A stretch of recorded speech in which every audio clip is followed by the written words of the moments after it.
In 1989, the NES wasn't just popular, it was unstoppable. This was the year that the NES fully dominated living rooms, school playgrounds, and sleepovers across the world. The NES wasn't just a console anymore, it was the console. Franchises were hitting their stride.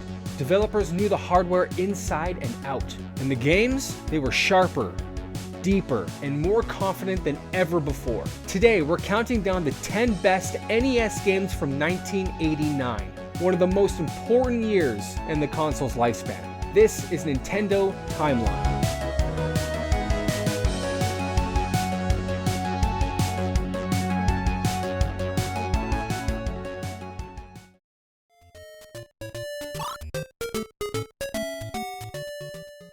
Adventures of Lolo prove that you don't need speed or spectacle to make a great NES game. This is a pure puzzle game, built around careful planning, enemy behavior, and problem solving. Every room is its own challenge, and rushing almost always leads to failure. There's no timer, no button mashing, just logic, patience, and precision. It's thoughtful, charming, and incredibly well designed. And it's laid the groundwork for puzzle games that came later. If you were more into thinking than twitch reflexes, this game probably owned your attention.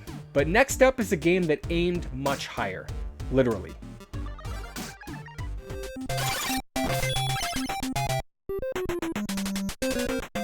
Faxanadoo is one of the most atmospheric games on the NES, and I hope I said that right. It blends side-scrolling action with RPG mechanics, a persistent world, and a moody tone than most games of this era.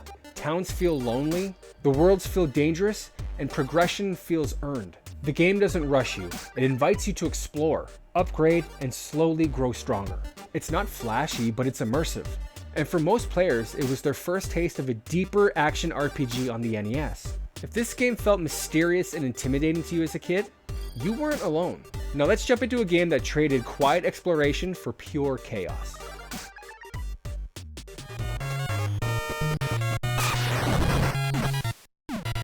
Super Dodgeball takes a simple concept and turns it up to 11.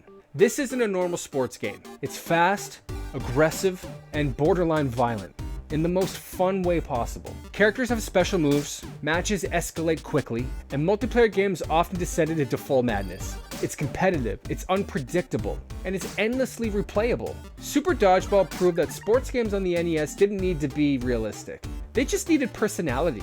If this game ever ended friendships on your couch, you're not alone. But the next game on the list became a household name almost overnight.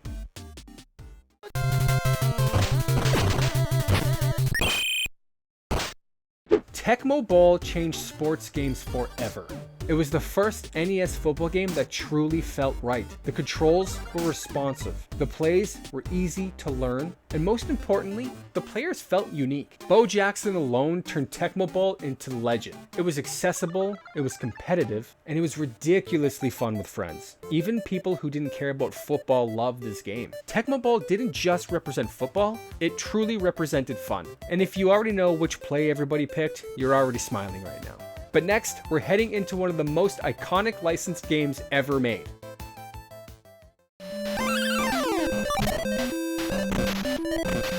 Ducktales is a masterclass in NES platforming magic. Tight controls, brilliant level design, and one of the greatest soundtracks on the entire system. Using Scrooge McDuck's cane pogo jump added depth to both combat and movement, encouraging exploration and precision. Every stage felt distinct, memorable, and rewarding. Ducktales proved that licensed games didn't have to feel lazy or boring. They could be legendary. And yes, that moon theme is already stuck in your head. Next, we're stepping into a game that took over classrooms in the late 1980s.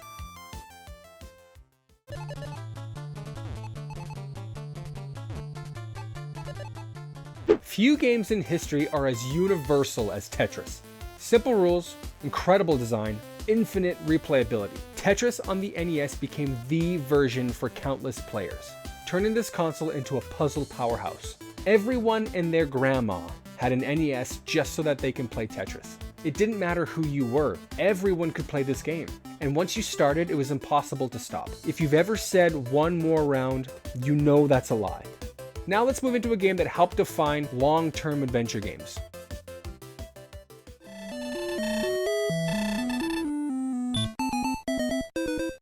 Before it was called Dragon Quest, in North America we knew it as Dragon Warrior. And for many NES players, this was their first RPG. It was definitely mine. Turn-based combat, leveling up, saving progress. Dragon Warrior introduced console players to mechanics that felt deep and complex at the time. It was slower paced, methodical, and incredibly rewarding for those players that stuck with it. Nintendo eventually famously gave this game away with magazine subscriptions, and that move helped shape RPG popularity in the West. Now, if grinding slimes is burned in your brain, then respect. But now we're heading into pure action territory.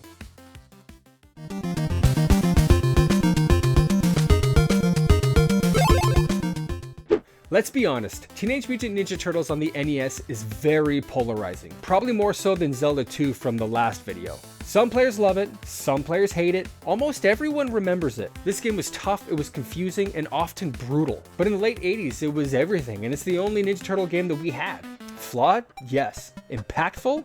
Absolutely. TMNT wasn't just a game, it was a cultural impact. Kids talked about it in school, traded secrets, and struggled through it together. The overhead exploration, multiple characters, and varied gameplay was extremely ambitious for the time. And I already know that the water level is living rent-free in your head. Now let's talk about a game that quietly blended genres in the best way possible.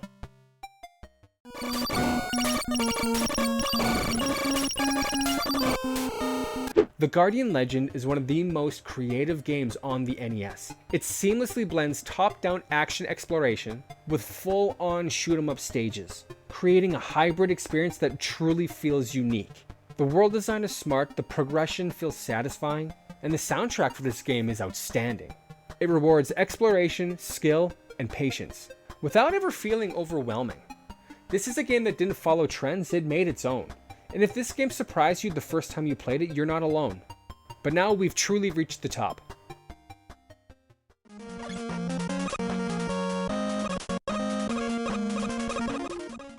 Mega Man 2 isn't just the best NES game from 1989, it is one of the best games ever made. Perfectly balanced difficulty, iconic robot monsters, and an unforgettable soundtrack. Every weapon felt useful, every stage felt distinct, and the freedom to choose your own path gave players real urgency. Mega Man 2 refined everything that the original created. This was NES gaming at its absolute peak. And if you can hum 3 tracks from this game, you already know why it's peak.